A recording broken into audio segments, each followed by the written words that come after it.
Hello, so today we are going to continue working on our U.S. history. We're talking about the Cold War, and I am going to read to you guys from the textbook. Now, the textbook is available online if you go to the National Emergency Archives or the National Emergency Library. The title of our textbook is Prentice Hall United States History. It looks like this. The one that you're going to find online at the registry is going to be a newer edition. We're going to be talking about the Cold War. We're actually going to start by talking about the end of World War II. So, this chapter is titled Effects of the War, Why It Matters. World War II changed the nation in profound ways. Many Americans came home determined to extend the ideals of democracy and freedom at home as well as abroad. In addition, the United States emerged from the war prepared to take on a complex and vital role in world affairs that still holds today. So, what we need to be focusing on as I'm reading this is what were the major immediate and long-term effects of World War II, because World War II directly leads into the Cold War. We're going to have many of the same participants on totally different sides of the conflict. So the Allies set post-war goals. World War II differed from World War I in several ways. One major difference was that it was fought to the bitter end. In 1918, the Kaiser had surrendered before the Allies could invade Germany.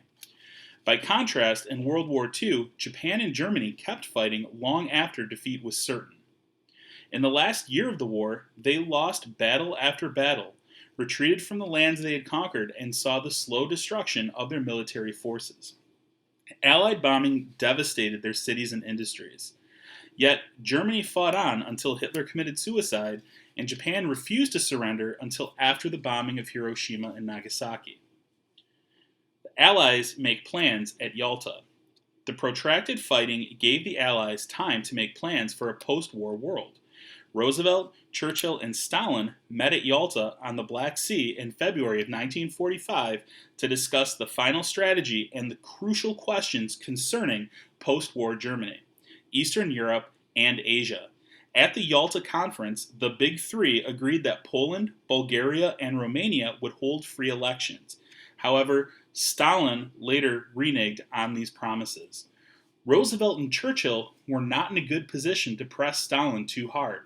The Red Army already occupied much of Eastern Europe, and Roosevelt wanted Soviet help in the war against Japan. Vague promises were made about as much as Stalin would give. Truman faces Stalin at Potsdam.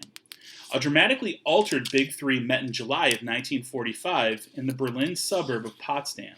Although Stalin remained in power in the Soviet Union, Harry S. Truman had become U.S. president upon the death of FDR. After the start of the conference, Clement Attlee replaced Churchill as Prime Minister of Britain.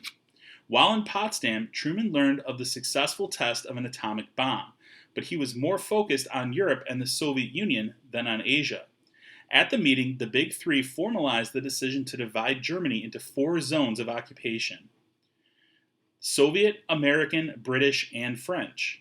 They agreed to new borders and free elections for Poland, and they recognized the Soviets' right to claim reparations for war damages from the German sector they controlled. Stalin also reaffirmed his Yalta pledge to enter the war against Japan. So, checkpoint. What goals did the Allies set for Eastern Europe at the Yalta Conference? So, as we were reading, they said that they wanted those places to have free elections. Unfortunately, Stalin is going to have other ideas.